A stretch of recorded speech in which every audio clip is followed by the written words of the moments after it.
Good morning, everyone, and thank you for joining us on this Economic Development Council coffee chat for Clallam County. We are excited to have Corina Allen today present on the Tsunami Inundation Maps that DNR, I believe NOAA and the UW collaboratively produced. And she is going to go over the maps for us and the video and really focus in on Clallam County and the potential impacts to Clallam County. We also have Zhao Qing Yang, a PhD with Pacific Northwest National Labs, who is the chief scientist for coastal modeling for PNNL, and our local advocate and expert, Jim Buck, who is an emergency response guru, I think. You can call him that, fair to say. So with that, thank you for joining us. If you have any questions, be sure to raise your hand. I will call on you, or you can put your question in the chat. And we'll pose those to our experts here. We like this to be fairly interactive, if that's all right with you. So with that, I will let Corina take over and begin presenting. Thanks so much for joining us, Corina. There we go. Can you see my screen okay and hear me? Yes. Okay, and I won't be able to see everyone's video if you raise your hand. So if someone has a question or is raising their hand, Colleen, if you wouldn't mind letting me know. Thank you. All okay, right. I will do that. And please put yourself on mute just to make sure we don't have any unintended interruptions. Great. Hello, everyone. Thanks so much for inviting me to present and be a part of your morning's discussion. My name is Corina Allen. I'm the Chief Hazards Geologist at the Washington Geological Survey. We're a division of the Department of Natural Resources. And today I'm going to be presenting to you on tsunami hazards for Clallam County. If my screens will advance. Okay, there we go. So I'm not sure how familiar you all are with earthquake hazards and tsunami hazards in Washington, so I'm going to focus a little on the basics and then jump into the details for Clallam County. So in Washington State, we have three main types of earthquakes. We have a subduction zone offshore, the Cascadia Subduction Zone, where the oceanic Juan de Fuca plate is sliding underneath the North American plate. And this subduction zone traces from just offshore Canada off Vancouver Island all the way to Northern California, north of Mendocino. And this subduction zone is very long, and these very long fault zones are capable of producing very large earthquakes. And so these are the big ones, the really big ones, the magnitude 9s that everyone talks about. And so there's a rich geologic history onshore and offshore of tsunami deposits from these past earthquakes. And the last great earthquake on the subduction zone happened in the year 1700 on January 26th. And there's a really fantastic story about that tsunami, that it traveled all the way across the ocean, and there's a really rich history and record of that tsunami reaching Japan. And they called it the orphan tsunami because they didn't feel the earthquake that happened that created the tsunami. And there's also really incredible oral history here in the Pacific Northwest about this earthquake and the tsunami that followed. And so scientists such as Brian Atwater, David Yamaguchi, and others were able to look at onshore geologic history to combine the evidence from Japan and other places to really start to understand the rich history of Cascadia. And so by looking at these geologic deposits, we can see that there are giant earthquakes on the subduction zone about every 300 to 600 years. And the last one was 322 years ago. So we're definitely within the window of when the next large earthquake could happen. Or it could be another 300 years from now. It's hard to say. Geology works in mysterious ways. And then we also have what are called these shallow crustal faults. In this map here, they're depicted as the red lines. These crustal faults are the ones that are shown here are some of the ones that are considered to be active that could cause large earthquakes that rupture the surface or the crust of Washington State. And we have several of those. I'll go into a little bit more detail of those in the next slide.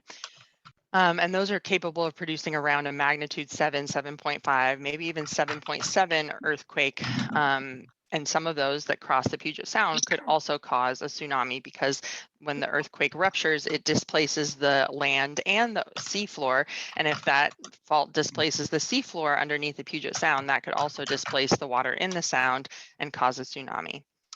And then we have the third type of earthquake are these deep slab earthquakes in the subducting plate. And these are the most common earthquakes that we get in Washington. This is like the magnitude 7.3 Nisqually earthquake, and then the 1949, 1965, some of the most common earthquakes that we get are these deep slab earthquakes. So just a brief overview of the different types of earthquakes in Washington. So not all earthquakes are the same, and not every earthquake can cause a tsunami. This is a map by one of my colleagues, Carrie Garrison-Laney from Washington Sea Grant, and it's a really great compilation. This is a map showing active faults in Washington that are potentially capable of causing tsunamis, and all these faults in the black lines. And then all of the red dots here are places where tsunami deposits have been found and dated in Washington. And so the numbers here correspond to these different few select locations. And so you can see that there are many, many places throughout Washington on the outer coast, along the strait, and within the Puget Sound where tsunami deposits have been found. And a tsunami deposit looks like this. I should have asked before, can you see my mouse? Okay, thank you. Yes. So a tsunami deposit looks like this. If you dig through these low-lying tidal marshlands, like this famous one in the Copalis River here, where Brian Atwater and David Yamaguchi discovered the ghost forest that was drowned in the last great earthquake. And it was now in the tidal range, whereas before it was above ground. If you dig into these muddy marsh deposits below the rich organic layer where the new marsh grasses and marsh vegetation is growing today, depending on where you dig and what the geologic history is there, you can find these sand deposits. And these are sand deposits that were deposited by the tsunami as it traveled into these riverine environments or low-lying marsh environments. And the sands that are deposited sometimes contain bits of debris or vegetation, and ideally it would contain the root of a grass that was in place just before the tsunami arrives. And then you can use what's called carbon-14 dating to date those bits of vegetation that were captured just before the tsunami arrived or just after the tsunami arrived, to get an age range on when that tsunami happened. And so this is an example of a large pit dug by Carrie Garrison-Laney up here in Discovery Bay. And she has a record of 4 different tsunami deposits in this location. And she's able to date those with really extremely precise dating techniques sometimes to get the ages of these different tsunami deposits. So you can see when they happened and sort of the frequency with which these tsunamis happen. And so moving on. So now I'm going to show the video of the Cascadia Subduction Zone and what that tsunami would look like from our modeling, and how it reaches the outer coast. We'll trace it through the strait and through the Puget Sound. This is a condensed version because I have a lot to go over in this presentation and I wanted to give time for discussion. So I'm just going to say that the warmer colors are the wave peaks, the high waves. The cooler colors are the wave troughs. So in tsunamis, before the large wave comes, sometimes the water will draw out and it will recede, and sometimes it will even bottom out and expose the ocean bottom, and that's called a trough. And that's shown in the purple blue color in these maps, and in this simulation, excuse me. And so we're going to simulate a magnitude 9 earthquake offshore and watch the tsunami wave travel and hit Washington's coastline. So Corina, before you begin that, we had one question from Ray in the chat. What was the frequency of the tsunamis that you found shown in Discovery Bay? Yeah, that's a great question. And it's in that same 300 to 600 year range that I mentioned in the previous slide. There's a little more variability in there, and I don't have the exact dates between each of the deposits off the top of my head. But if you like, I can follow up with you on that, or you can send me an email if you're interested in the inter-event times from that specific study. Recording. Thank you. Mm-hmm. All right, I'm going to hit play now, and you'll also see on the bottom the time since the earthquake initiated, which is a really scary and important factor in these simulations and understanding tsunamis in Washington, is how quickly the wave arrives in the outer coast and travels through the strait and into the Puget Sound.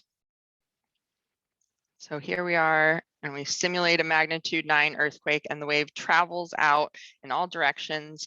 It hits Southwest Washington in about 15 minutes. It actually hits Northern Washington in about 10 minutes. You can see the main wave front propagating through the strait now along the Salish Sea, and then, along the strait, and then it splits and it goes north into the San Juan Islands and into Bellingham. Here's Discovery Bay. You can see that there's a strong wave action there. It's kind of like a magnet for tsunamis, which is probably why there's such a great record there. The wave travels through the Hood Canal. It hits Seattle in about 2 hours, 20 minutes, Tacoma in about 2 hours, 30 minutes, and then all the way down to Olympia at about 4 hours after the earthquake starts. And you may have noticed, I can play it again really quick, that there's multiple waves that continue to hit the outer coast and everywhere, really. It's not just the first wave, it's the second, it's the third, it's the fourth, it's the fifth wave. This tsunami lasts for 12 to 24 hours with significant waves happening many hours after the first wave arrives. It is not just a single wave event. And particularly in the Puget Sound, where we have such a complicated waterway, we see that our first wave is often not the largest. It's the second, the third, or even the fourth wave in Olympia that's actually the largest. And it also depends on tides. So if the tsunami hits at a high tide, you could have larger waves. But let's say the tsunami travels through and it hits Discovery Bay at low tide, but then the tide starts rising. It could be the 16th wave that's actually the largest because it's coming with a high tide. So it really does depend on when the event happens, the tide stage, and where the rupture starts, which is not something that is incorporated into this simulation. This is just one possible scenario of many possible scenarios. Okay, and so we now have tsunami modeling for a Cascadia event for all of Washington, except Point Roberts. We're so close. We're working with Canada. Randy actually is working with Canada to get the modeling done for Point Roberts so that we can finish modeling for all of Washington.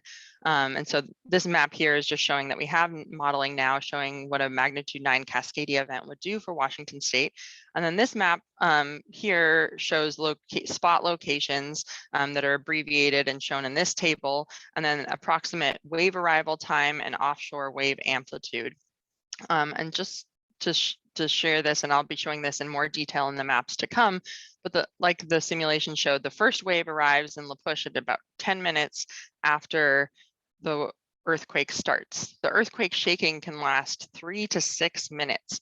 And so if you're protecting yourself from the earthquake for 3 to 6 minutes while the strong shaking is happening, and then a tsunami arrives, 4 to 6 minutes later, that's not any time at all really to evacuate. And so understanding that and having vertical evacuation structures, relocation out of the tsunami zone and tsunami mitigation is critical for life safety in much of coastal Washington, where time is very limited for this tsunami event.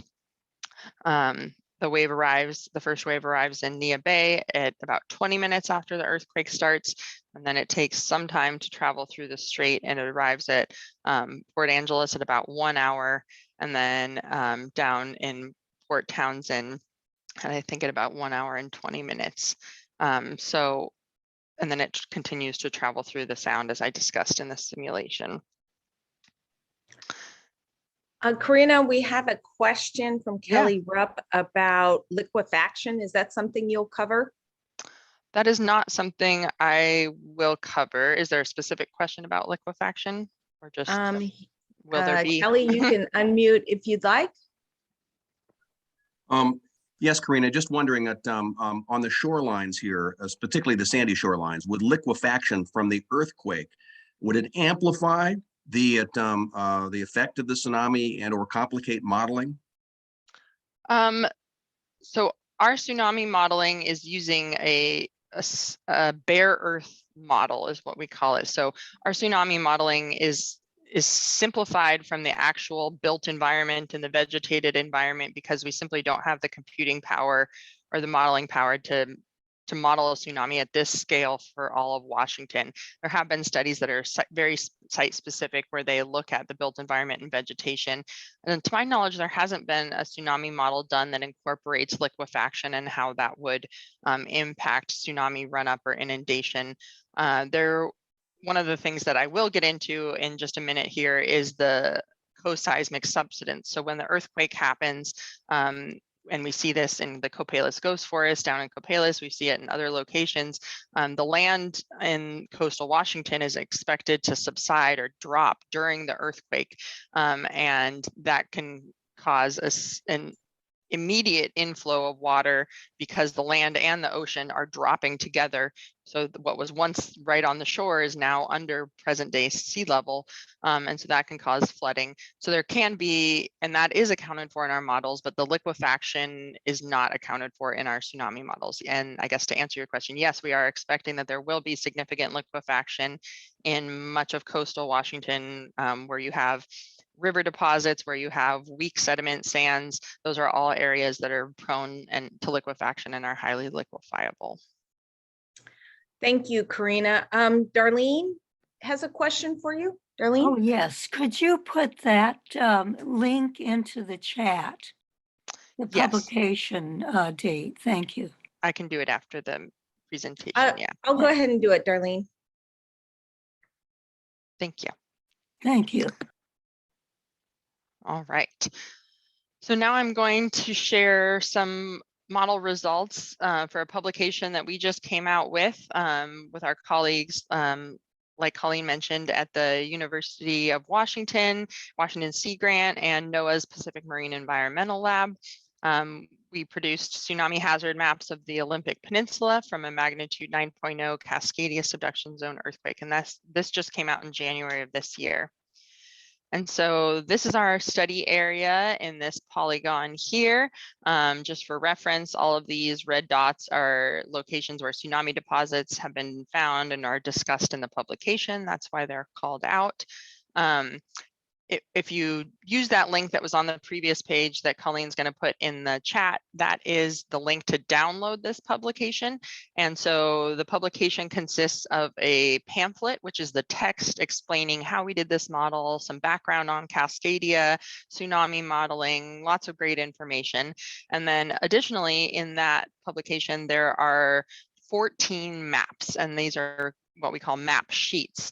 And each of these areas here, this is our index map that shows you the map sheets that are covered in that area. And these figures are both in the pamphlet as well. But the first number that you see is a map that I'll go over for Clallam County that shows the tsunami inundation for the area. And the second map sheet number that you see is the map sheet that shows the tsunami current velocity for that area. So this is a useful figure if you're trying to figure out, you live right here and you want to know what that looks like for your house or your community, you can go directly to that map sheet to see that information in more detail. So the earthquake source model that we use in order to create these tsunami models, we have to create an earthquake. And this earthquake that we use is based off of a publication, a seminal publication by the United States Geological Survey, Rob Witter, in 2011. And he came up with, using the geologic evidence, different types of earthquake scenarios that could and likely have happened in the past, and he called them, or he named them in t-shirt sizes. So we have an extra small earthquake, small, medium, large, extra large, and double extra large. And these are different magnitude earthquakes and different rupture parameters. So there's different ways that these earthquakes can rupture that could create a tsunami. And in that paper, he recommended that for land use planning and building codes, that states should use the large scenario. And so this scenario is a magnitude 9 earthquake that starts off the northern coast of California and Mendocino and travels all the way here just offshore Washington. And in that original publication, this scenario truncated just offshore Washington here along that line.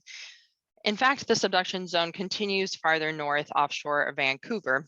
And so modelers from NOAA's Pacific Marine Environmental Lab created a modified version of this L1 model called the L1 extended model, the large extended model that extends the subduction zone north. And this has an impact, particularly for Puget Sound, because it pushes more water from the north through the strait and into the Puget Sound. And so it's in our estimation, a better representation of a most likely worst case scenario. That's what we present here in this model. It's a most likely worst case scenario. It's possible that there could be a larger earthquake that creates a worse tsunami.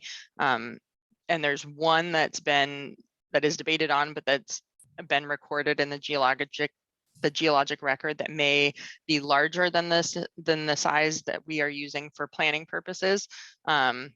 But that's the only evidence for one event that's larger. And so then lastly, we use what's called a splay fault model, and that's this red dashed line here. So the Cascadia Subduction Zone interface where the fault occurs in the diagram that I first showed is this black line, but these fault zones are very complicated and they have multiple fault splays and traces that are part of this larger subduction zone. And so we're using a splay fault trace, which creates a narrower area of uplift when the earthquake happens, which creates a larger tsunami. And so we're trying to be conservative to capture the most likely maximum considered tsunami scenario for Washington. And that's a lot of geology jargon, and I apologize, but I just want to give you a full understanding of the scenario that we are modeling here. And so this map that I'm showing, the different colors are the areas that are expected that we modeled to be uplifted during the event. So when you have the earthquake on this type of fault zone, you rupture the seafloor, and one side, the North American side, is being pushed over the oceanic plate. And when that happens, it causes uplift at where the earthquake occurs along this splay fault, but it causes subsidence. The land drops along the purple band here, along much of coastal North America, Western North America. And so the amount that those values uplift or drop are shown here in feet, and I'll zoom in a couple of slides to show you those details for this area. And so this is just a note to say that this is all the area in purple is new modeling, and there was a map, a tsunami model that was done previously for the Port Angeles area. And this map that I'm showing now, this recent publication, supersedes that previous model and map because we had better, it's the same source model, but we have better topographic and bathymetric data for this new model. And so the results that we present in this recent publication are slightly better than the previous ones. They're very similar, but they are slightly different. And so this is a zoom in of that area showing, or of our study area showing the uplift and subsidence with some spot locations, just showing that there could be, 7 to 8 feet in the southern study area, 4 feet in La Push, and then 13, 12, and 11 feet in the very northern tip of the Olympic Peninsula. That's the amount that this model expects the ground to permanently drop in this earthquake event. So that means that if you were at sea level before in our model, you're now 11 feet lower.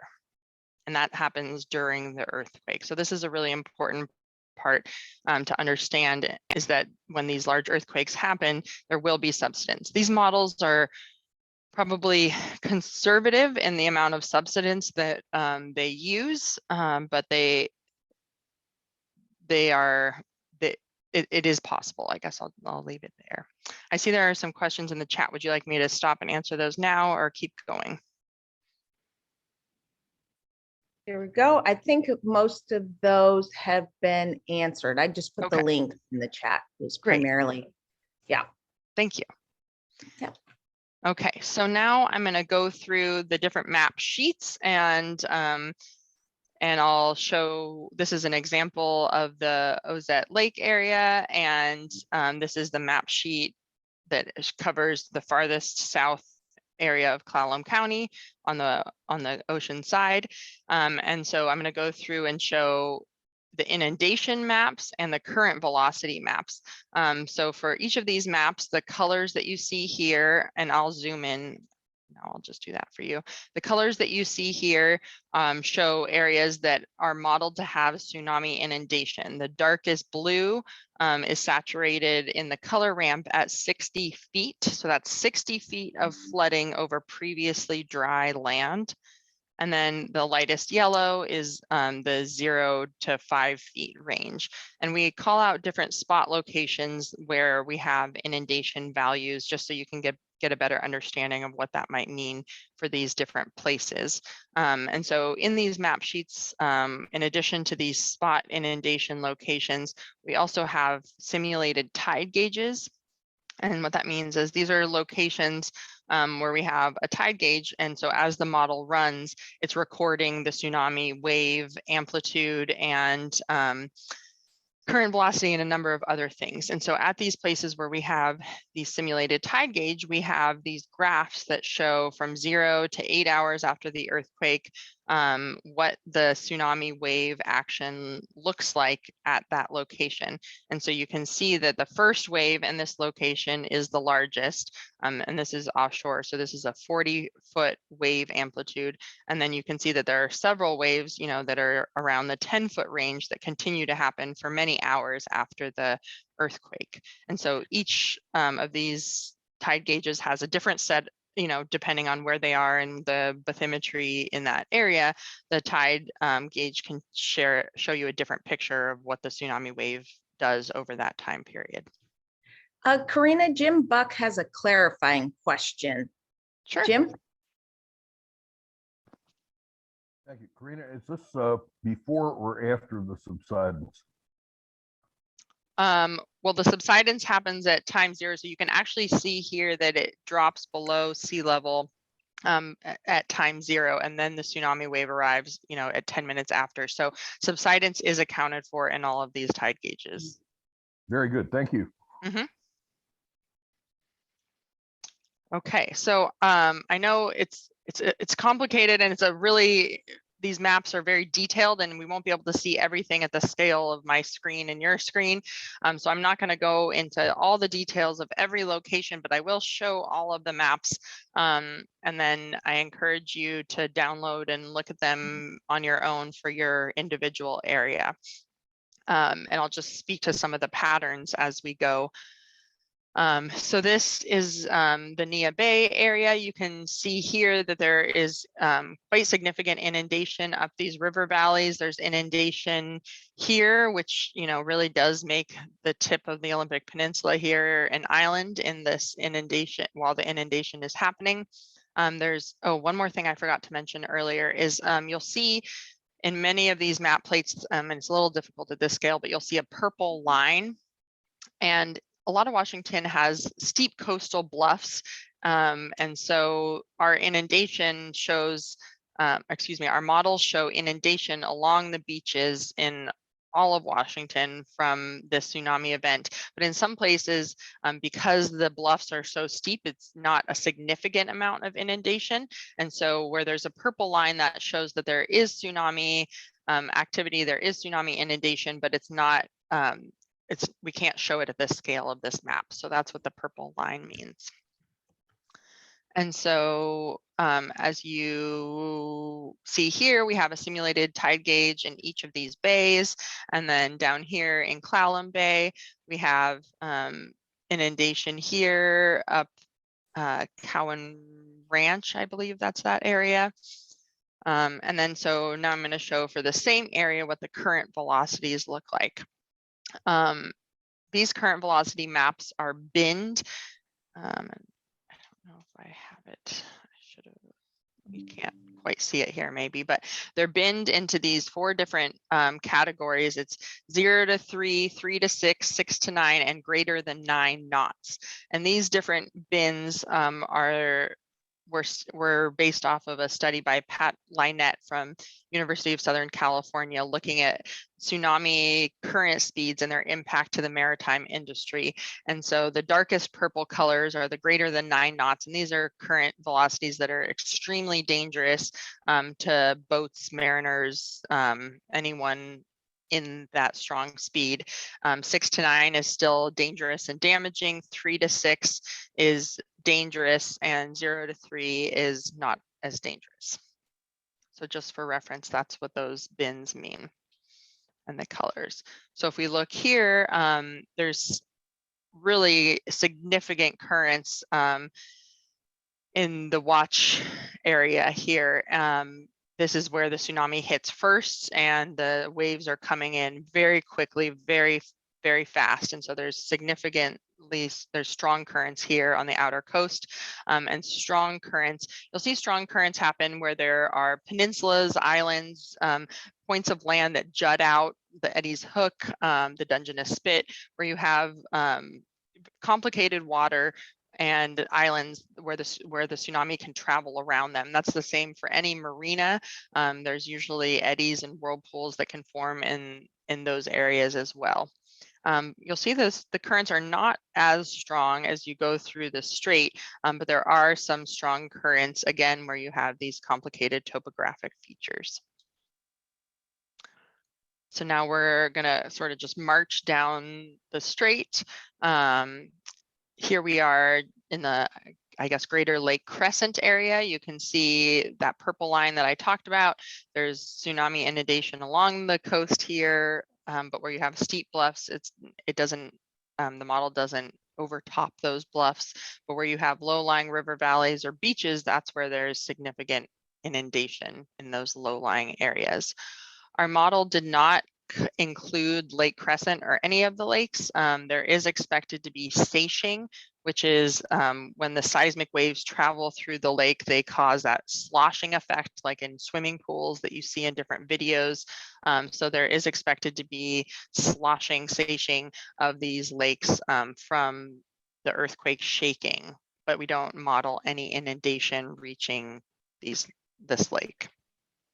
Corina, did you model any bluff erosion impacts? And do We you did expect not. that? You did not, but would No. there be significant bluff erosion? There's a lot of homes that, are right Yeah, along the edge of the bluffs. that's a great What question. is anticipated there? Yeah, we anticipate that there will be erosion, there will be sediment deposition. That's one of the projects that Randy and others are working on, trying to understand. These tsunamis are very powerful. They have a ton of force, and so as they come in, especially for places like the Long Beach Peninsula or ocean shores where you have these sandy spits, the Dungeness Spit, Eddy's Hook. When the waves come in, they can take much of that sediment and transport it and move it. And the same waves can also cause scour and erosion from bluffs and cliffs. I don't know the extent to which the tsunami wave will erode these bluffs. I imagine that there will be, depending on the time of year it happens, landslides that will happen if from the earthquake shaking of itself. And then if a tsunami undermines the bluff after it's already compromised from earthquake shaking, I would imagine that there could be secondary landslides or bluff failures, but that was not included in this model. And we don't have a great understanding of the scale or scope of bluff erosion from this type of event.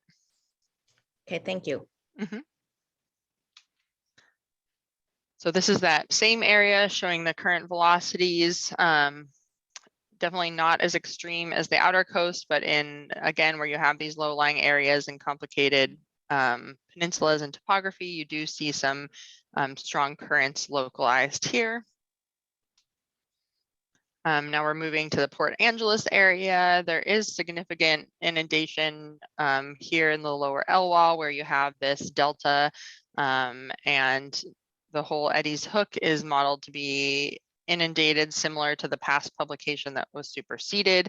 You have inundation along the beaches and the low-lying topography here. Yeah, I'm just going to keep going through unless anyone asks me to stop or has a question. Yes, so Ray has a question, and also are there any recommended steps to take for marina managers in case a tsunami begins because of this wave action you're talking about? Yeah, that's a great question. So the State Emergency Management Division is working in coordination with University of Washington, Sea Grant, and us on the first maritime response guidebooks to do just that. So the first one was developed last year for the Port of Bellingham, and we're working on one now for the Westport Marina, the area for Westport, and then we're going to hope to do more and more of those. But the guidance that is included in the Port of Bellingham maritime guidebook is very useful for any mariner, marina. You know, there are maps that are specific to Bellingham, but the advice and guidance in that guidebook is useful for anyone. So I can get the link and send that to you for you to send out to your group following this presentation. Great. Yeah. Thank you. And Great Ray question. has a question. Ray? Thanks. I was just wondering if you knew how far up the Elwha the tsunami waves will travel. I mean, we have it shown here. I don't know the distance off the top of my head, how far inland that is. And then it's not modeled to go farther up the river than what we are showing here. Okay. I have a home on the bluff, so I would like it not to go very far. Wouldn't we all want that? Yeah. Let's hope that it doesn't. It's not as big as this one when the next earthquake happens. Okay. So here is the current velocity map for the same area. Like I mentioned before, you can see really strong currents around the tip of Eddy's Hook here because this peninsula jets out and the tsunami wave hits it and travels around and back and forth, and it gets very strong currents here. And then here's Discovery Bay. You can see where Carrie dug those tsunami trenches before. It was down here in the mud flats at the tip of Discovery Bay. And you can see that we also show significant inundation here where she discovered many different tsunami deposits from past events. And again, this is a very low-lying area where a river comes in. So that's the pattern here where you have low-lying areas and limited topography. That's where you see the most inundation. And then in Port Townsend, we didn't supersede the previous map with this study, but we do show the previous mapping in this plate, this map sheet here, so that you can see the whole picture for tsunami inundation in this area. So in the Dungeness Bay area, the Squim area there's quite a bit of land mass that is shown to be covered by water. Will that water remain for quite some time, or will that come through and then flush out? I mean, what's expected there? Yeah, that's a great question. This area has less subsidence than the areas farther west. So I imagine that after the tsunami recedes, you know, a couple days after the earthquake, when all the tsunami wave action is finished, the shoreline will look different. There will be some subsidence, but it won't be as much. But depending on erosion, sediment deposition, the shoreline that exists today will likely be different.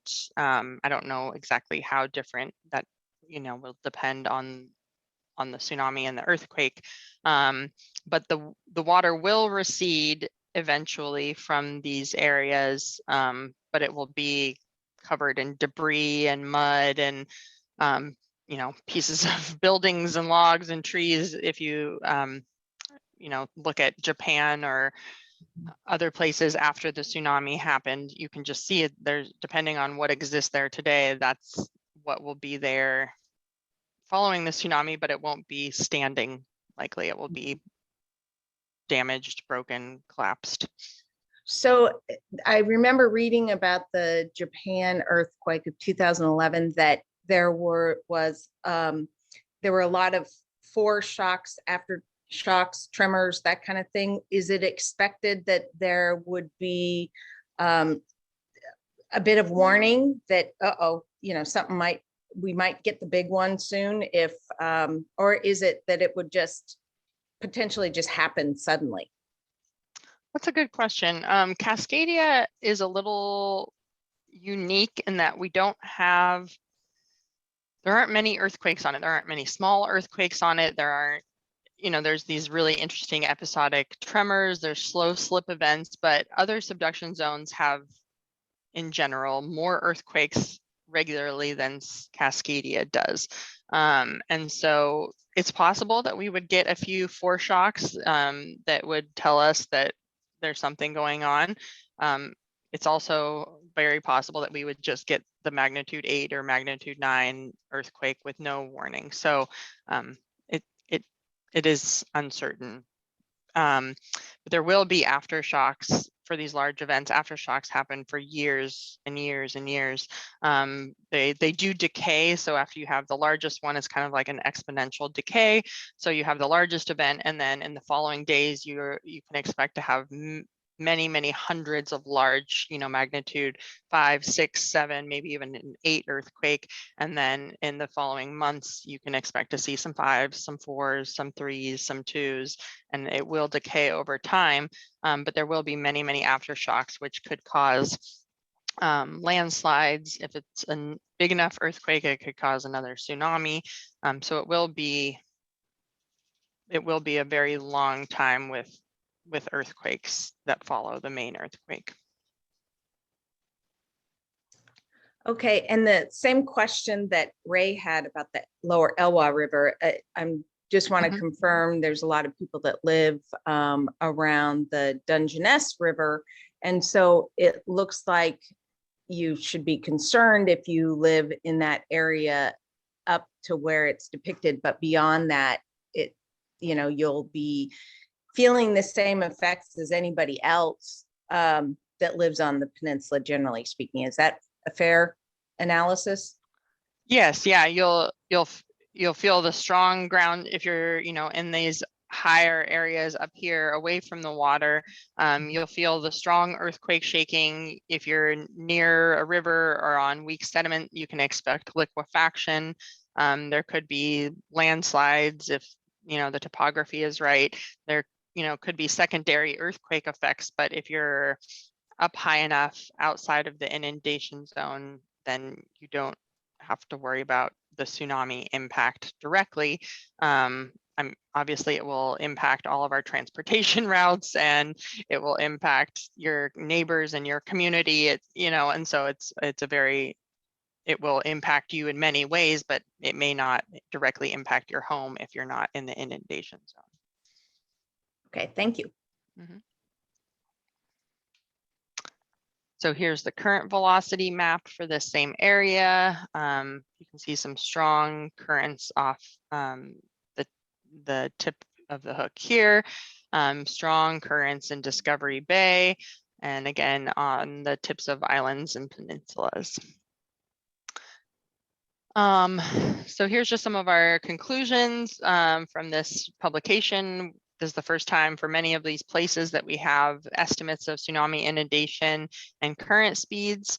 And this scenario that we use produces a tsunami that is unlikely to be exceeded, although it's not impossible that there would be a tsunami greater than the one presented here. The model results show that there's significant inundation on the outer coast in excess of 60 feet in most places, and around 20 feet along the Strait of Juan de Fuca. There would be strong current velocities in many waterways, and the first tsunami waves reach the outer coast in about 10 to 20 minutes, and then through the strait at about 1 hour at Port Angeles. And so we hope that you use this information for awareness and hazard planning and evacuation route planning, so that you and your community can be resilient as possible to earthquakes and tsunamis. Now I have a few more slides that I wanted to go over some other resources that we have and just a little bit about tsunami alerting. I know the focus was mainly on tsunami maps. So if we don't have time to go through all of this, you can feel free to stop me at any point if you want to jump into questions or discussions. But I just wanted to share, we have what's called our Washington Geologic Information Portal. You can search for that on your browser, or we can put the link in the chat afterwards. It's a great resource to learn about geology, but also geologic hazards for your area. I have here the tsunami layer turned on. Everything, all of our model results are shown here. You can zoom in, you can type in your address in the top bar to see if you're in the hazard zone. You can turn on different earthquake landslide layers. It's a great way to understand the geology in your area. On our tsunami webpage, we have lots of information about understanding tsunamis, preparation, evacuation. That's where we have all of our tsunami simulation videos, hazard maps, evacuation maps, alert information. And then we also have building code design zone maps, which I'll cover next.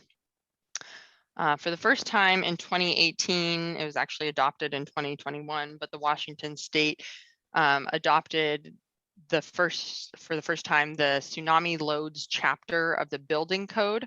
And this chapter of the building code says that anyone within a designated tsunami design zone, so you can kind of think of that as this area here, anyone within a tsunami design zone, if you want to build a new facility that's a risk category 3 or 4, and so I'll go into that here. Risk category 3 or 4 buildings are buildings that are used for emergency services. You can think about it as hospitals, fire stations, police stations, sometimes schools. It depends on the type of use facility that and the occupancy of that facility. But any new building that's a risk category 3 or 4 building has to be designed to withstand the expected tsunami loads for that location. And so this is just, I guess, for your awareness. I'm not sure exactly who all is on the call, but to know that if there is new construction happening in a tsunami inundation zone, and it is a high risk type of facility, then it should be designed by Washington State Building Code law. It has to be designed to withstand those tsunami loads. There's also special provisions in this building code chapter for building vertical evacuation structures and the design requirements for those. And so I just wanted to let you know of that new law and some resources there. And so I've shared a lot about the tsunami hazard, and I would be remiss if I didn't just briefly cover tsunami alerting. That wasn't the requested focus of this topic, but I just wanted to go over a couple of things. So for those of you that aren't aware, there are 2 tsunami warning centers run and funded by NOAA that cover this large area. In the interest of time, I'm going to just jump through this. They are responsible for alerting the areas that you see in red and orange. The National Tsunami Warning Center warns all of North America, and the Pacific Tsunami Warning Center, along with its partners, warns most of the rest of the Pacific. And so if you get a tsunami alert from a distant source earthquake, like one that happens in Alaska where you don't feel the earthquake, you might get a text or you might see it on the news. The recent Tonga event really was a good reminder for the different types of tsunami alerts and the actions that you should take. For us in Washington, if you feel the earthquake, that is your warning that a tsunami is happening and to get to high ground. And the adage that we use is, if it's long, if it's strong, be gone. So if there's a long duration earthquake that's very strong, that means it's a big earthquake and you need to evacuate to high ground immediately. And or if you get this tsunami alert and you didn't feel the earthquake or you hear the siren, that means that a tsunami is on the way and you should also evacuate to high ground. Tsunami.gov is the place to go for the most up-to-date information on tsunamis and tsunami events worldwide, and you can download the different tsunami messages at the bottom to understand the history and what to do for these different events. Look for it on your smartphone, your NOAA weather radio, the tsunami siren, the TV, emergency alert service, however you get your news. And then lastly, this is just a little piece of information. So the Tsunami Warning Center is responsible for warning us for tsunami events. We have the Cascadia Subduction Zone, which is our main hazard. And then I also mentioned that we have crustal faults that can cause tsunamis. And so the Tsunami Warning Center has these special procedure areas where they alert for tsunami events for earthquakes that fall within these boxes of these different magnitude thresholds. And there are a lot of things that I think could go wrong with this system and these special procedures. For example, if you have a magnitude 7.6 in this area, it may not send you the alert that you need for the area that you need. So the Tsunami Warning Center is set up to alert for earthquake and tsunami events, but they're working on improving their system to be able to better alert for Washington and our complicated waterway. And so there was a recent report that came out that I was a part of.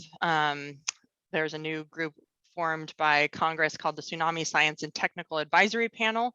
And we are a group that is in charge of reporting to NOAA on ways that they can improve science and technology issues for the United States for tsunamis. And we just came out with our report. It actually came out in January of this year.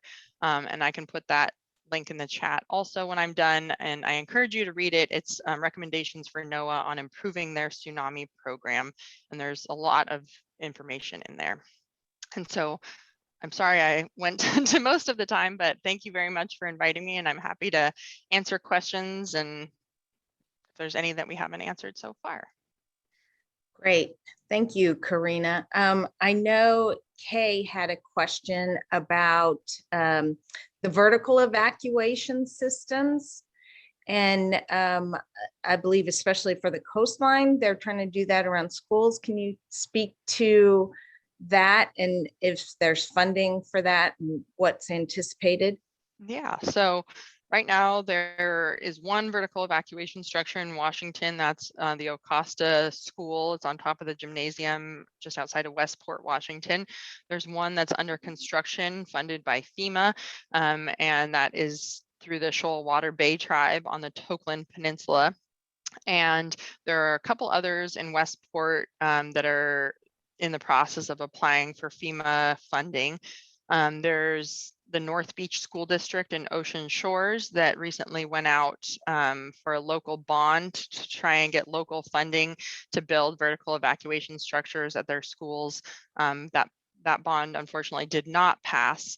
The school seismic bill that's in the legislature right now would allow for tsunami vertical evacuation structures to be funded through this program at schools. I don't think it would allow, it wouldn't allow for vertical evacuation structures to be funded through that program in communities, but there is a FEMA program called BRIC, Building Resilient Infrastructure in Communities, where vertical evacuation structures are an allowable expense through that program. And so if there's a community that needs a vertical evacuation structure, they can work through their county, that your county has to have an active hazard mitigation plan in order to be eligible for that funding. And you would work with your county through the state EMD to apply for FEMA funding for that vertical evacuation structure.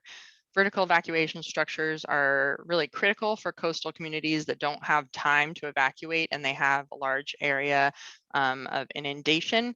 There's a recent study done by EMD and the University of Washington looking at how many vertical evacuation structures would be necessary for coastal Washington. And the study came up with a range of about 50 to 85 vertical evacuation structures would be necessary for these coastal communities, depending on the different parameters that you could tweak. So we have 1.5 and we need 70 plus more. So there's a long way to go. Okay, thank you. As I mentioned in the beginning, we have the Chief Scientist for Coastal Modeling, Zhaoqing Yang from Pacific Northwest National Labs. Is there anything, any color that you can add? Sure. Excellent presentation from Corina. I just want to have a couple of add-ons on top of that because it's not a funded effort, but I've been working with Randy Levesque on the tsunami and the tidal, couple tidal modeling. I just want to mention current magnitude is extremely important. In sometimes the inundation may not be significant, but the velocity, the force itself is strong impact. So we are actually looking at the couple tidal current and the tsunami-induced current together, because in Puget Sound or in the broader Salton Sea, many of the areas the tidal current is extremely strong. So it is something that we should be aware of. And the other things is I also work with Ian Mailer in on the Washington Sea grant on the total water inundation because of extreme event. In general, we talk about, a storm surge type. So if we're looking into the future, right, 50 or to 100 years around, and then we have in general have a total water level will be higher. So that should be considered in the future that, it's a factor, even though it's relatively small, right? But it's still something that we need to consider and to improve the accuracy in terms of future. So that's what I have something, I think, can add it on. Great, thank you. So am I interpreting this correctly from what you said, that after this a tsunami and a big earthquake occurs, that the water levels will be higher permanently? No, if the earthquake happened, let's say in 20 or 30 years, right? Mm-hmm. At that time, the mean water level will be different from current state. That's what I think. The other thing is when I mentioned about tide actually need to simulate the dynamic together with the tsunami. So as far as I understand right now, currently, we just add on top of the tidal stage. I'm not sure in the most current simulation, but in general, that's what Europe and PNNL has been trying to work together to couple, because tidal phase, it's difference in the sound, right? So it's, as far as the several hours difference. So during a flood tide and the ebb tide, the tidal current could be different even in the direction. So we do see some enhancement in some of the area, but in other areas could be reduced. So there's a lot of variation in terms of areas for the velocity distribution. So. Got it. Thank you so much. So Jim Buck or Jeff James, the executive director from the port, do either of you guys have any closing questions for these experts? No, thank you very much for